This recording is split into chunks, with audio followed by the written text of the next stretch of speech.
My husband took all my savings for my mother's surgery to run away with his lover. Only 1 month later, he came to beg me again. The night the doctor told me my mother could die within days, I didn't cry. I nodded, thanked him, and walked out of his office like my chest wasn't splitting in half. I had been preparing for this moment for 5 years, saving every spare cent, working late shifts, skipping vacations, eating instant noodles while watching Mom hide her pain behind those soft eyes. $85,000, the doctor said. If we operate in the next 3 days, her chances are good.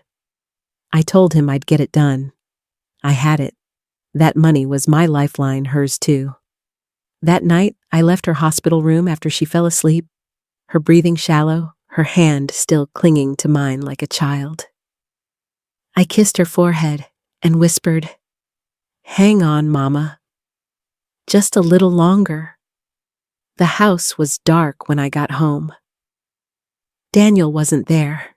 I didn't think much of it. He often stayed out late with work or friends. I headed straight for the drawer where I kept the passbook and my ID. Something felt off. The drawer wasn't locked. I hadn't left it like that. I logged into our joint account. 0. I stared at the screen, blinking hard. Maybe I clicked the wrong account. I refreshed. Still 0. I opened the transaction history. $85,000 withdrawn. 1 transaction? Done that morning. My stomach dropped so fast I couldn't breathe. I called Daniel. Voicemail. Again and again. Nothing. The tears didn't fall yet. I was too numb. I sat there frozen, staring at the number 0 on the screen, while the silence in the house screamed at me. That's when my phone buzzed. A message from Daniel. "I'm sorry. Don't look for me." That was it. 6 words. 6 words that ended everything I thought I knew about love, loyalty, and marriage. And upstairs in a hospital bed, my mother was still waiting for surgery I no longer had the money to pay for. I don't remember how long I sat there staring at Daniel's message. "I'm sorry. Don't look for me." No explanation. No shame. Just gone. Like I meant nothing. Like my mother's life meant nothing. I called him again. Then again. 30 calls. 40. I stopped counting after 50. All went to voicemail. I messaged his friends and coworkers. No one knew where he was. Or they claimed they didn't. His car was gone. His closet is half empty. Drawers yanked open. Clothes missing. And then it hit me he didn't leave in a hurry. He planned this. He planned it. My knees gave out in the hallway. I slid to the floor shaking.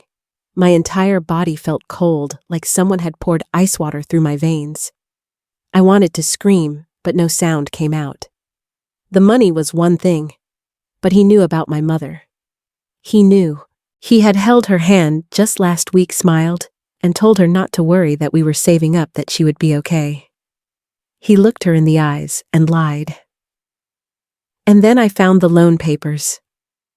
I was going through the desk, hoping, praying that maybe I'd misunderstood something. Maybe the money had been transferred somewhere else. Maybe it wasn't him. Maybe someone hacked the account. But then I found the envelope. It had my name on it. Inside 3 sheets of paper from the bank.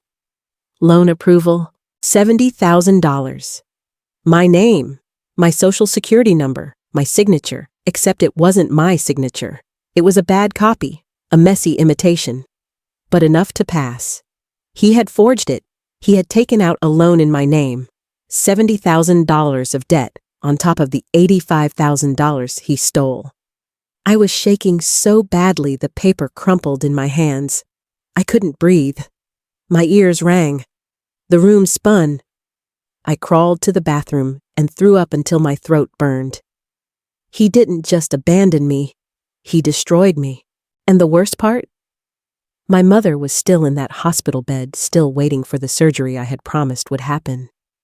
Still thinking her daughter was strong enough to save her. I walked back into the bedroom, holding the loan documents like they were soaked in poison.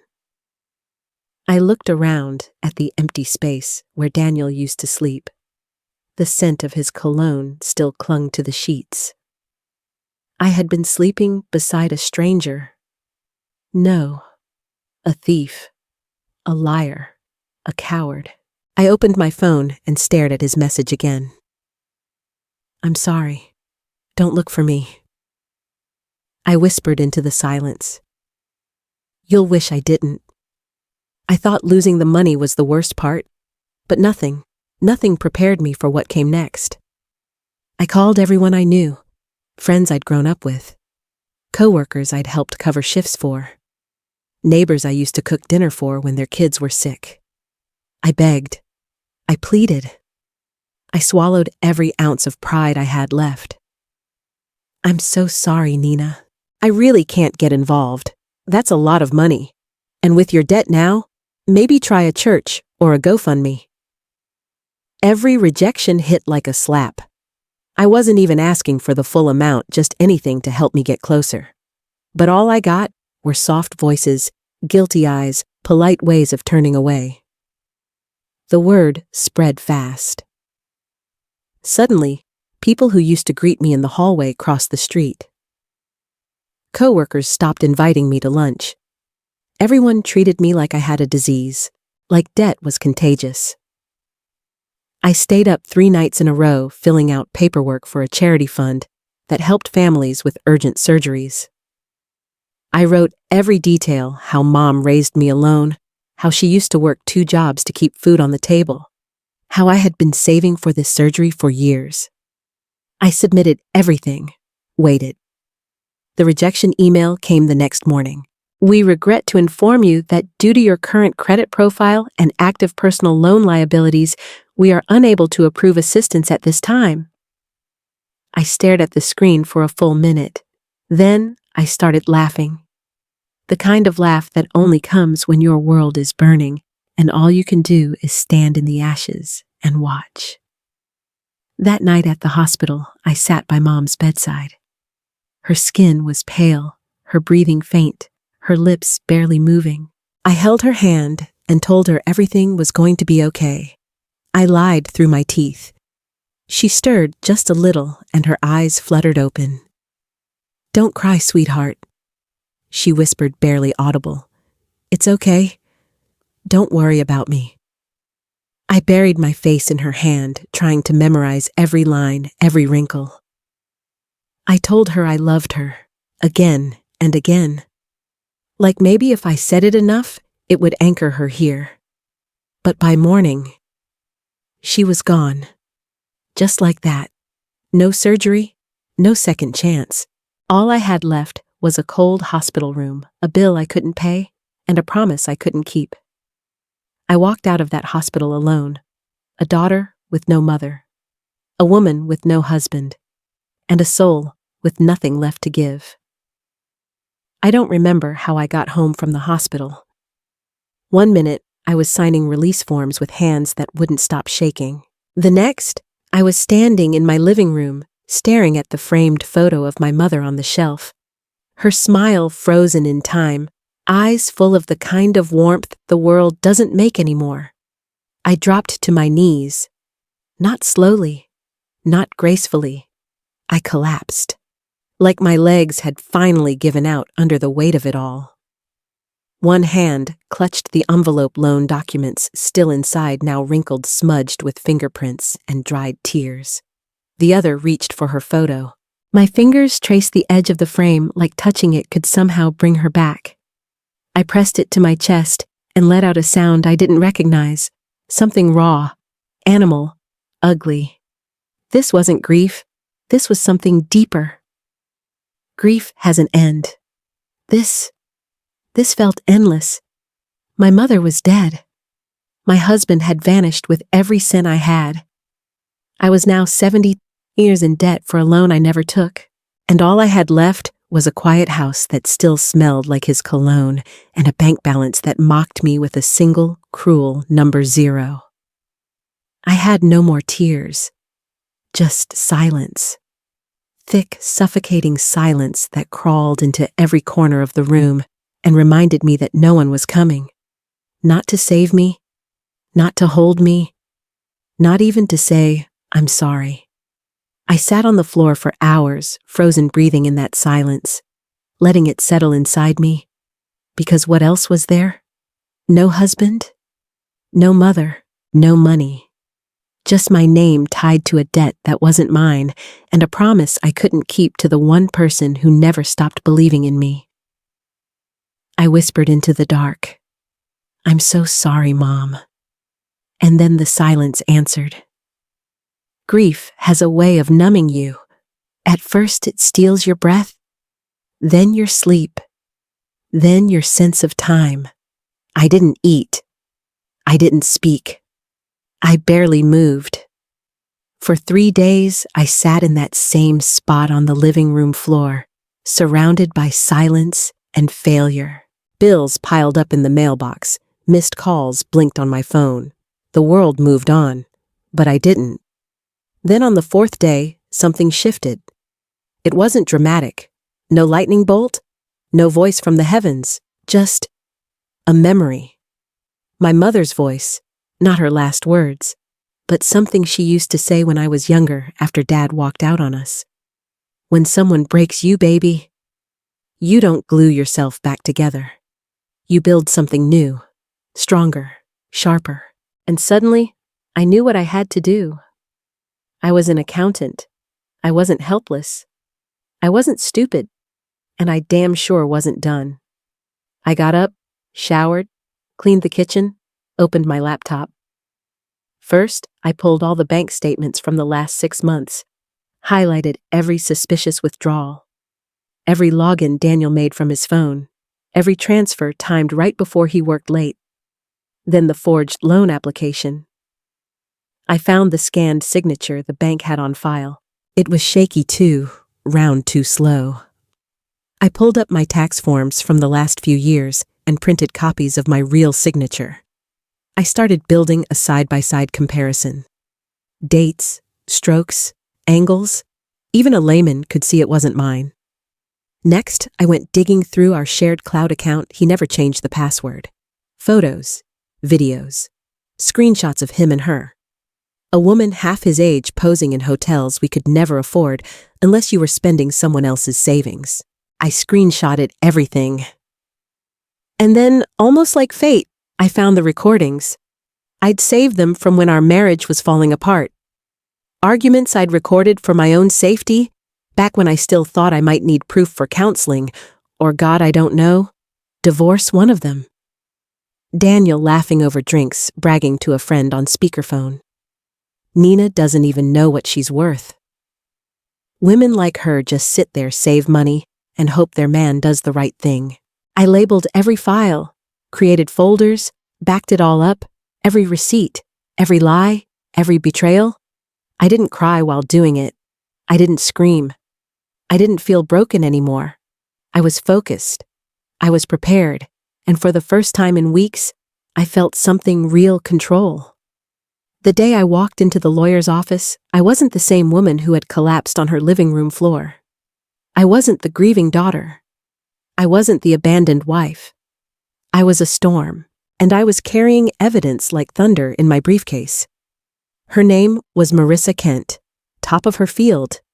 Razor sharp, no nonsense, and expensive, but worth every cent. She didn't blink as I laid out the mess Daniel had made. She didn't flinch when I showed her the forged loan documents, the bank statements, the affair screenshots, the audio files. She just sat there taking notes, nodding slowly. Then she leaned back in her chair and said, "He really thought you'd roll over and disappear, didn't he?" I didn't answer. I didn't need to. We filed for everything. Divorce, obviously. But not the clean kind. Financial damages because he stole my savings and left me with a mountain of debt. Fraud investigation because he forged my name signed for a loan I never agreed to. Asset division because every piece of property he thought was his was about to be on the table. And most importantly, debt transfer. That loan, I wasn't going to carry it anymore. I wanted it all. I wanted him exposed. I wanted his name dragged through every legal document like mine had been dragged through the mud. Marissa looked at me once the paperwork was done and slid the final copy across the table. "You're not just getting out of this marriage, Nina," she said. "You're going to make him pay for every damn thing he took from you." I stared down at the folder. My hands didn't shake this time. I signed it. Something clicked inside me. It wasn't vengeance. It wasn't rage. It was something colder, cleaner, like breathing mountain air after drowning for too long. Marissa smiled as she gathered the documents. He's going to wish he stayed gone. I stood up, gathered my coat, and walked out of that office taller than I'd felt in years. Let him run. Let him hide. It didn't matter anymore, because I wasn't just filing for divorce. I was filing for justice. It had been exactly 34 days since I filed the lawsuit. 34 days since I stopped waiting, since I stopped looking over my shoulder, wondering if he'd call, if he'd come back, if he'd have the audacity to show his face. And then one quiet morning, I opened the door, and there he was. Daniel. If it weren't for the sound of his voice, I wouldn't have recognized him. His face was gaunt. Eyes sunken like sleep had abandoned him. His once perfect shirt was wrinkled, stained, and clinging to shoulders that seemed to have collapsed in on themselves. His hair was a mess. He smelled like sweat, desperation, and failure. I didn't say a word. He dropped to his knees on the doorstep right there in front of the neighbors, in front of the world. "Nina, please. I messed up. I know I did. She left me, took everything. I don't have a job. The bank's chasing me. He choked on his words, tears streaking down the face of the man who once looked me in the eye and said, "Don't look for me." He grabbed the edge of my coat like it was the last life raft on a sinking ship. "I made a mistake. Please, help me." There was a time when I would have, a time when that voice, that brokenness might have moved me. But not now. Not after my mother.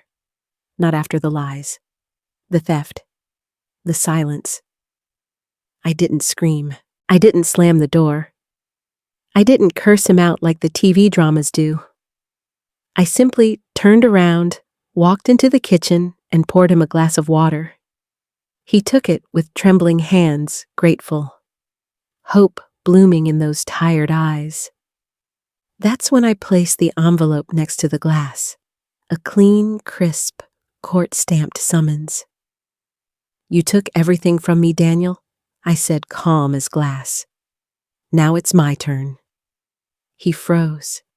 His lips parted, but the words never came. I watched his hands shake as he opened the envelope, read the first line, and realized this wasn't a plea for closure. It was war. Legal, precise, unforgiving. I didn't watch him leave. I didn't need to. I already knew he didn't just lose me. He lost the one person who would have saved him, and this time, I was the one who disappeared. The courtroom smelled like old wood and cheap cologne. Daniel sat across from me in a suit that didn't fit anymore, wrinkled, ill-tailored, like it was borrowed from a better version of himself.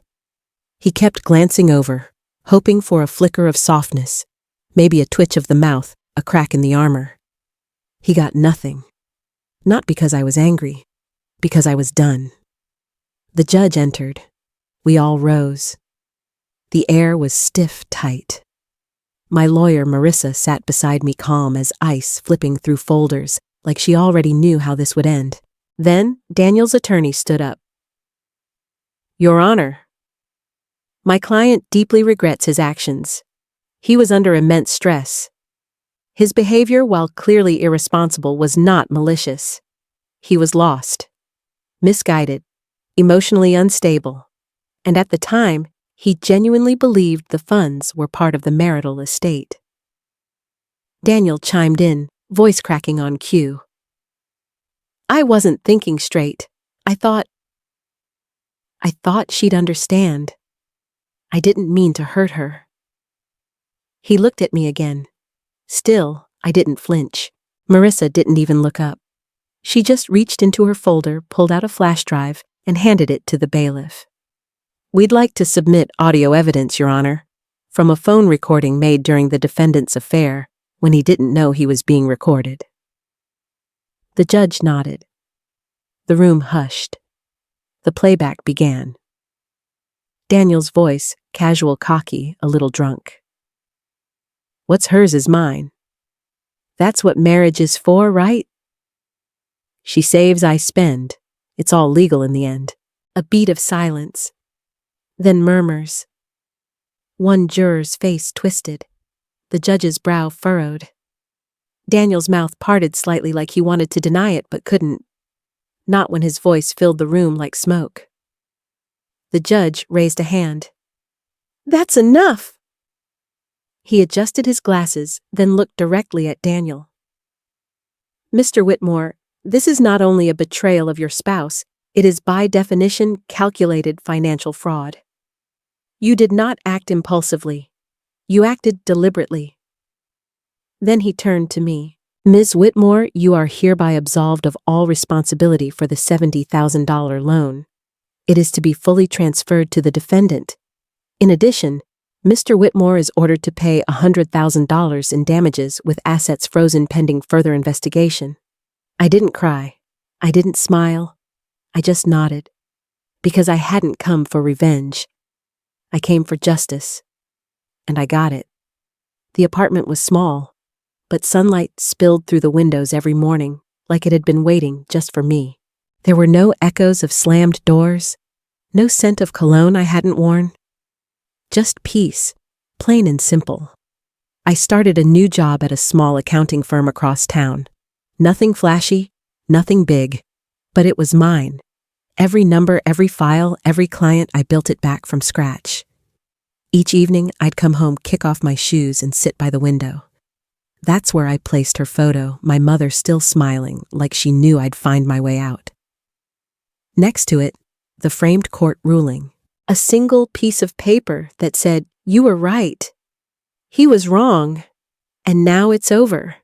Sometimes I'd run my fingers along the glass, tracing her smile, remembering the way she'd always say, "You don't need to scream to be strong, baby. You just need to know when to speak." I had spoken, and the world had listened. Not because I shouted, but because I stood. And for once, I wasn't scared anymore. Voiceover. He thought I was weak because I stayed silent. But silence isn't surrender. It's preparation. And now, I don't need anyone to fight for me. I fight for myself. I closed my eyes and breathed in the quiet. No more chaos. No more begging. Just me. Whole. And finally free.